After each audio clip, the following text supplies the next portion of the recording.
और ऑब्जेक्टिव देखेंगे, जो कि बीटी बोर्ड द्वारा ऑर्गेनाइज्ड एग्जाम में, जो कि Uttar Pradesh board of technical education के द्वारा लिया जाता है।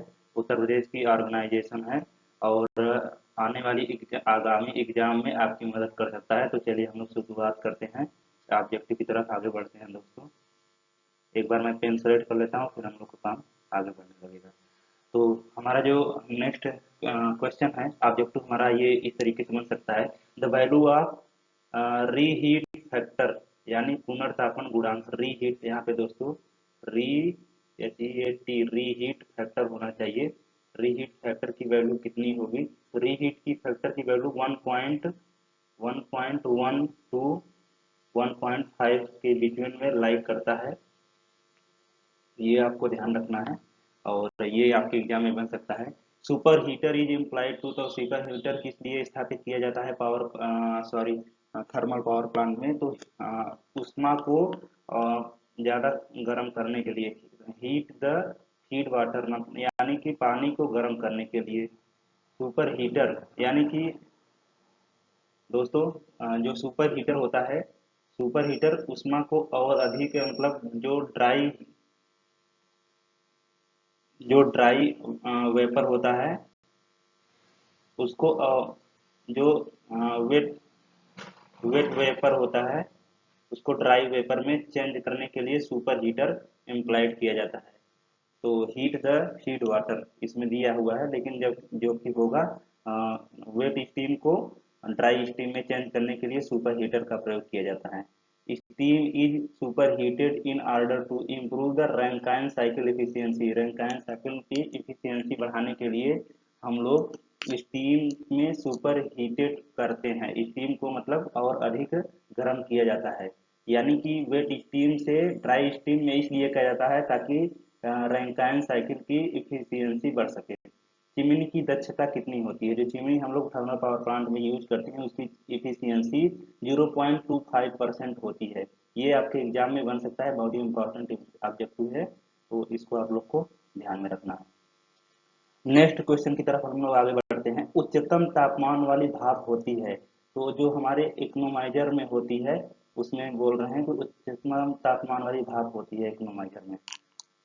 अतितापक, सॉरी दोस्तों, अतितापक मतलब सुपर हीटर होता है। सुपर हीटर में जो होता है सबसे ज़्यादा तापमान वाली जो होती है वेपर होती है, भाप होती है, सुपर हीटर में होती है। बड़े टर्बो जनरेटरों की क्षमता लगभग होती है, तो 50 से 300 मेगावाट के बीच में हमारी जो बड़े टर्बो जनरेटर की क्षमता होती है 50 से 300 मेगावाट के बीच। नेक्स्ट स्लाइड की ओर आगे बढ़ते हैं। भाप टरबाइन की स्टेज इफिशियंसी कहते हैं, इसमें चरण दक्षता कितनी होती है? तो ये एन यहाँ से ऐसे नीचे लिखा जाएगा सफिक्स बना के, और इसको एन नोजल इफिशियंसी, नोजल ऐसे efficiency of nozzle into efficiency of blade, ये होगा हमारा चरण दक्षता यानी स्टेज एफिशिएंसी। इस तरीके से भाप टरबाइन की हमारा चरण दक्षता निकाली जाती है। झोंका यानी फोर्स जिसे एक चिमनी उत्पन्न करती है कहलाता है नेचुरल ड्राफ्ट, प्राकृतिक झोंका, नेचुरल नेचुरल ड्राफ्ट। भारत में भाप शक्ति संयंत्र के निर्माण से जुड़ी सार्वजनिक पब्लिक सेक्टर की एक यूनिट है, एक इकाई है। तो भेल को हम लोग भाप मतलब थर्मल पावर प्लांट से रिलेटेड, निर्माण से रिलेटेड सार्वजनिक पब्लिक सेक्टर की एक इकाई हम लोग भेल के रूप में जानते हैं, जो कि हमारा Bharat heavy electrical limited company है। भारत में भाप शक्ति संयंत्रों के निर्माण तथा कमीशनिंग से रिलेटेड, सार्वजनिक कमीशनिंग और निर्माण दोनों से जब बात पूछेगा तब हमारा उस फील्ड में जो है एनटीपीसी है। तो उस क्षेत्र का उपक्रम की बात कर रहा है, तो हमारा जो है NTPC, national thermal power corporation limited, ये कंपनी काम करती है। तो ये आपसे एग्जाम में आ सकता है। तापी शक्ति संयंत्र के बॉयलर के लिए उपयुक्त जल का पीएच मान कितना होता है? ये दोस्तों एग्जाम में यूपी पीसीएल में यूपीपीसीएल में एक बार आया हुआ है, तो इसकी पीएच वैल्यू 7 से थोड़ा सा ज़्यादा होता है, तो इसको आपको थोड़ा सा ज़्यादा ध्यान रखना है। तो चलिए हम लोग नेक्स्ट स्लाइड की तरफ आगे बढ़ते हैं।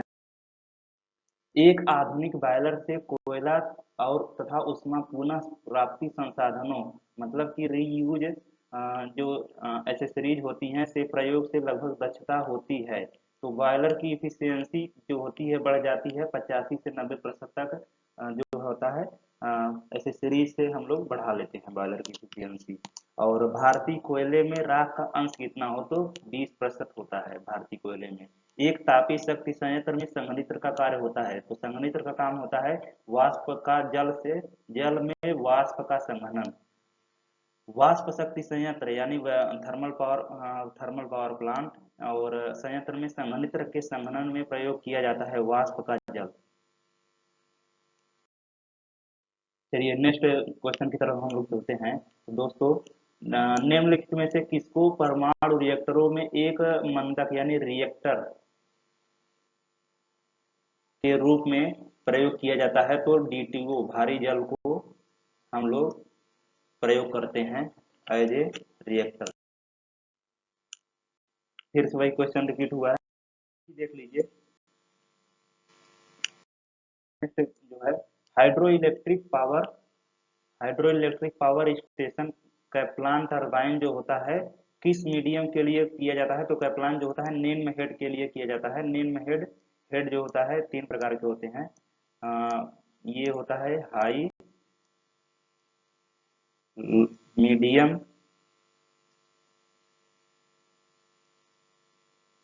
तथा लो। तो इसमें जो हाई में होता है 100 एबव होता है, और इसमें 30 टू 100, इसमें लेस देन 30। तो ये हमारा जो होता है कैप्लान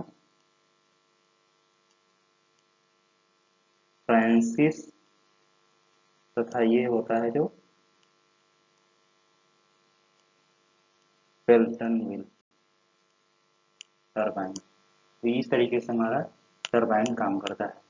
चलिए नेक्स्ट, विद्युत ऊर्जा का उत्पादन करने के लिए किस प्रकार की बिजली स्टेशन पानी की संभावित ऊर्जा का उपयोग करते हैं, तो हाइड्रो इलेक्ट्रिक होगा।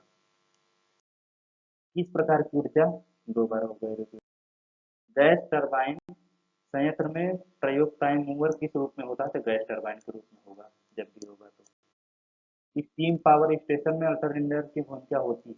अल्टरनेटर जो होता है यांत्रिक ऊर्जा को विद्युत ऊर्जा में परिवर्तित करता है। इसका डी ऑप्शन सही होगा। डॉट डॉट डॉट क्या उपयोग विद्युत ऊर्जा फार्म के लिए गैर पारंपरिक प्रणाली के लिए किया जाता है, तो इसमें जो होगा ज्वारी ऊर्जा जो है, इसमें देखिए ये परंपरागत स्रोत से किया जाता है, ये भी परंपरागत स्रोत से किया जाता है, ये भी परंपरागत स्रोत से। ज्वारी ऊर्जा जो होता है वाटर, मतलब समुद्री ऊर्जा से, मतलब जो समुद्र का पानी होता है उससे बनाया जाता है, वाटर से मिलके बनाया जाता है। इसलिए एक तरीके से हाइड्रो, जैसे जो हाइड्रो पावर प्लांट का वर्किंग प्रिंसिपल होता है, सेम उसी तरीके से ज्वारी ऊर्जा हमारा काम करता है, जो कि सूर्य के रात दिन होने से और चंद्रमा के घूमने के कारण जिसमें पानी के लेवल में उतार चढ़ाव होता है, उसी के कारण हम लोग ज्वारी ऊर्जा का हम लोग प्लांट बनाते हैं। तो नेक्स्ट क्वेश्चन की तरफ आगे बढ़ते हैं। निम्न में से कौन सा ऊर्जा संयंत्र को ऊर्जा की समान मात्रा का उत्पादन करने के लिए सबसे अधिक क्षेत्र की आवश्यकता होती है, यानी कि किसका ऐसा कौन सा है जिसका एरिया ज्यादा लगेगा। एरिया मतलब जब भी हम जनरेशन करने जाएंगे तो एरिया सबसे ज्यादा लगेगा दूसरे पावर प्लांट की अपेक्षा। तो डीजल में तो बहुत कम लगता है, परमाणु ऊर्जा में भी कम लगेगा, लेकिन सौर ऊर्जा में अगर जाएंगे आप तो पूरा पूरा पता चला है एक कितने हेक्टेयर में पूरा हम लोग बिछाएंगे तब जाके हम लोग को ऊर्जा मिलेगी, इसलिए सौर ऊर्जा इसका होगा। उसमें ऊर्जा में इसमें भी एरिया एक तरीके से सौर ऊर्जा की तुलना में बहुत कम लगता है। इसकी स्पीड जो होती है साइलिएंट की, इसकी स्पीड गति कम होती है।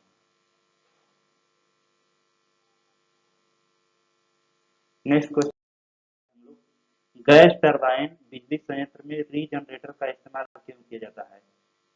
ये उच्च तापमान का उत्पादन निकास गैसों को रीहीट करने के लिए, यानी जो एग्जॉस्ट गैसेस हैं उनको दोबारा रिकवर करने के लिए हम लोग गैस टरबाइन में बिजली रीजनरेटर का यूज करते हैं हम लोग, बाकी और ये सब नहीं होंगे। डीजल पावर स्टेशन की क्षमता कितनी होती है, क्षमता पूछता है, तो क्षमता जो इसकी होती है 35 से 42% होती है। ताप शक्ति संयंत्र में फीड वाटर हीटर और अतितापक यानी सुपर हीटर और वायु एयर प्रीहीटर का मुख्यतः का काम है। तो संयंत्र की दक्षता बढ़ाने के लिए ये लोग प्रयोग किए जाते हैं। संयंत्र में धूल निस्तारण है तो संयंत्र में बेहतर राख निवर्तन है तो ये नहीं होगा। संयंत्र की दक्षता बढ़ाने के लिए सब निम्न में से कौन सा डीजल इंजन बिजली संयंत्र का हिस्सा नहीं है? तो इसमें जो पेन स्टॉक है ये डीजल इंजन का नहीं है, बाकी सब जो है ये सब डीजल इंजन में लगाए जाते हैं, ये सब डीजल इंजन के बाकी सब पार्ट हैं। लेकिन जो हमारा ये पेन स्टॉक है, पेन स्टॉक ये डीजल इंजन का हिस्सा नहीं है। तो चलिए हम लोग नेक्स्ट करते हैं। बिजली बिजली संयंत्र में इस्तेमाल कोयला निम्न रूप में भी जाना जाता है। तो कोयला जो होता है स्टीम कोयला के रूप में जाना जाता है। द्रुत प्रवर्जन रिएक्टर में प्रयुक्त मॉडरेटर होता है। तो मॉडरेटर को भारी जल भी बोलते हैं, D2O। ग्रेफाइट भी मॉडरेटर के रूप में यूज किया जाता है, साधारण जल भी मॉडरेटर के रूप में किया जाता है। तो इसका आंसर डी होगा। निम्न में से कौन सी उच्च कोटि का कोयला है? तो एंथ्रासाइड जो होता है ये सबसे उच्च कोटि का होता है। तो पीट, लिग्नाइट, बिटुमन, एंथ्रासाइट, ये 4 प्रकार के कोयले होते हैं, जिसमें से सबसे ज्यादा कैलोरीफिक वैल्यू सबसे ज्यादा इसी की होती है, लगभग 8500 किलो कैलोरी प्रति ग्राम ऐसे होता है इसका। एग्जैक्टली मुझे नहीं याद आ रहा है दोस्तों, इसका वो देख लीजिएगा। पर डिग्री कैलोरी ऐसा कुछ है, थोड़ा देख लीजिएगा आप लोग, मुझे एग्जैक्टली नहीं याद आ रहा है। अतितापक में स्थित अतितापक में स्थित होता है। तो अतितापक में ताप क्रम बढ़ता है और दाब स्थिर रहता है, तो ये ध्यान रखना है आपको। जल शक्ति संयंत्र का तापीय शक्ति संयंत्र की तुलना में लाभ है। जल शक्ति संयंत्र का तापीय शक्ति संयंत्र की तुलना में ये ऑपरेटिंग कास्ट जो होता है, प्रचालन लागत बहुत कम आती है इसकी, यानी शून्य होती है प्रचालन रनिंग कास्ट इज लो होती है हाइड्रो पावर प्लांट की। निम्न शक्ति संयंत्र में प्रायः प्रयोग करते हैं। तो निम्न शक्ति संयंत्र में मैंने भी बताया कैप्लान टरबाइन प्रयोग किया जाएगा। निम्न शीर्ष संयंत्र में जो लो हेड होगा, लो हेड में हम लोग कैप्लान का यूज करते हैं। टरबाइन की गति को किसके द्वारा नियंत्रित किया जाता है? तो गवर्नर के द्वारा नियंत्रित किया जाता है। मध्यम शीर्ष गति का जल शीर्ष कितना होता है? तो मध्यम शीर्ष का जो होगा वो 60 से 120 मीटर के होगा। जनरली अभी मैंने बताया था आपको 60 से 120 मीटर, और ये मीडियम का होगा, जबकि हाई का ये 120 से अधिक, लो का लेस देन 60 मीटर। किसी संयंत्र की क्षमता दिया जाता है, क्षमता गुणांक क्या होगा दोस्तों? किसी संयंत्र की क्षमता गुणांक इक्वल टू औसत भार बटे क्षमता। ये जो क्षमता होगी संयंत्र की क्षमता, संयंत्र क्षमता, संयंत्र क्षमता, और ये ऑलवेज लेस देन 1 होगा। ये आपको ध्यान रखना है, ये आपके एग्जाम में आ सकता है, इसका सी ऑप्शन सही होगा। ये क्षमता गुणांक इसमें पूछा गया है, थोड़ा सा आपको ये करेक्शन करना। जल विद्युत शक्ति संयंत्र का सबसे महंगा भाग है, तो सबसे महंगा भाग डैम जो बनाने में जो कॉस्ट आती है, डैम बांध बनाने में इनिशियल कास्ट हाई आता है, यही डैम बनाने में। और बाकी कुछ इसका रनिंग कास्ट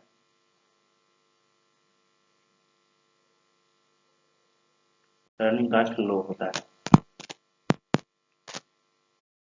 जल विद्युत शक्ति संयंत्र का कार्यकाल लगभग कितने वर्ष होता है? जल विद्युत शक्ति का संयंत्र का 100 से 125 वर्ष तक होता है, जल विद्युत शक्ति संयंत्र का कार्यकाल, हाइड्रो पावर प्लांट का।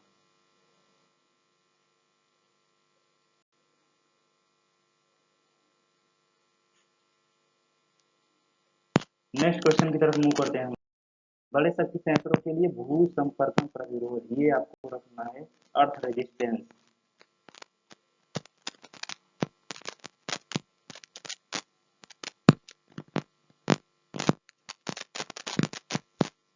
जो अर्थ रेजिस्टेंस होगा ये 0.5 मीटर 0.5 ओम होता है। नाभिक में उपस्थित होता है, तो नाभिक में प्रोटॉन और न्यूट्रॉन स्थित होते हैं, और इलेक्ट्रॉन जो होता है, यहाँ पे न्यूट्रॉन और प्रोटॉन हो गए, और इलेक्ट्रॉन जो होता है नाभिक के बाहर चक्कर लगाता है, ये सभी को पता। नाभिकीय अभिक्रिया का प्रकार है, तो नाभिकीय संलयन और विखंडन दोनों होता है नाभिकीय अभिक्रिया का प्रकार। नाभिकीय शक्ति संयंत्र का भाग है, नाभिकीय रिएक्टर, टरबाइन, प्रत्यावर्तक, ये सभी जो है नाभिकीय संयंत्र का एक है। नाभिकीय रिएक्टर में कौन सी अभिक्रिया होती है? तो नाभिकीय रिएक्टर में नाभिकीय विखंडन प्रक्रिया ये होती है।